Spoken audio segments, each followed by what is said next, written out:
Anda mungkin akan terkejut dengan kehidupan di kapal perang dan kapal induk milik Amerika Serikat. Terungkap fakta jika di atas kapal perang dan kapal induk milik Amerika Serikat memiliki risiko tinggi dengan serangan seksual. Menurut Sputnik News, laporan risiko tinggi tersebut dibandingkan dengan layanan militer Amerika Serikat lainnya. Kesimpulan ini diumumkan oleh RAND Corp. Berdasarkan data yang dikumpulkan sejak 2014, yang diambil dari 170.000 prajurit dari 10 kapal induk AS. Menurut RAND, proporsi personel perempuan Angkatan Laut AS mengalami risiko pelecehan seksual di atas kapal sekitar 17,1%. Prajurit Amerika menghadapi risiko serangan seksual dan risiko ini meningkat terutama sejak mereka berada di atas unit dan kapal perang tertentu, kata studi itu. Pada tahun 2014, ada 500 serangan seksual dilaporkan ke Angkatan Darat dan Marinir AS, di Fort Hood, Fort Bragg, Fort Lewis, Fort Campbell, Fort Bliss, dan Camp Lejeune.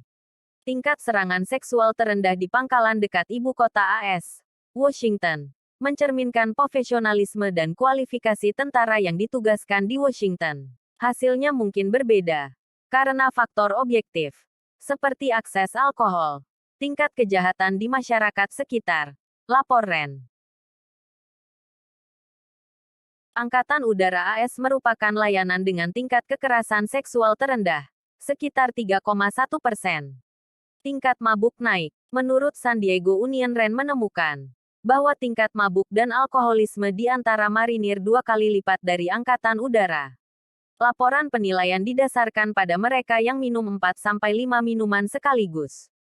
Pada laporan tersebut juga mengungkapkan bahwa marinir biasanya memiliki lebih dari satu pasangan seksual. Jadi dalam setahun sering berganti pasangan dan cenderung tidak menggunakan kondom dengan pasangan baru. Laporan tersebut menunjukkan statistik perilaku semua layanan militer AS, termasuk pasukan penjaga pantai. Diperkirakan 17.000 tentara AS berpartisipasi dalam survei tersebut secara acak. Sosiolog di RAND Dr. Sarah Meadows yang terlibat dalam penelitian tersebut, mengatakan laporan tersebut akan membantu Departemen Pertahanan menilai perilaku tentara di militer. Kami tidak ingin menyalahkan siapapun, tapi marinir kemungkinan besar akan melanggar aturan, kata Meadows. Setiap tentara memiliki budayanya sendiri, katanya. Menurut Meadows, alasan marinir memiliki hasil evaluasi yang berbeda dari unit layanan lainnya cukup sederhana.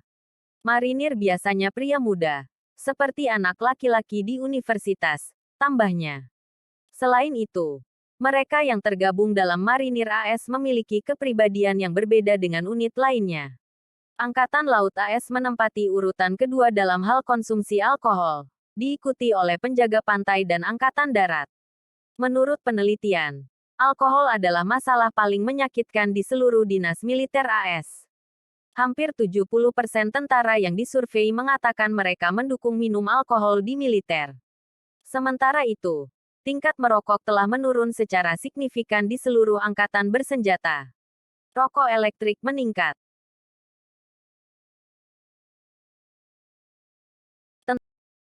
Letnan David Morris yang bekerja dalam komunikasi di Marine Expeditionary Force di Camp Pendleton mengatakan laporan RAND sangat membantu dalam meningkatkan kemampuan tempur unit tersebut. Marinir terus meningkatkan kemampuan mereka. Kami akan melihat laporan itu dengan hati-hati, kata Morris. Menurut Morris, Marinir AS melarang penggunaan rokok elektrik dan di banyak wilayah tentara dilarang merokok.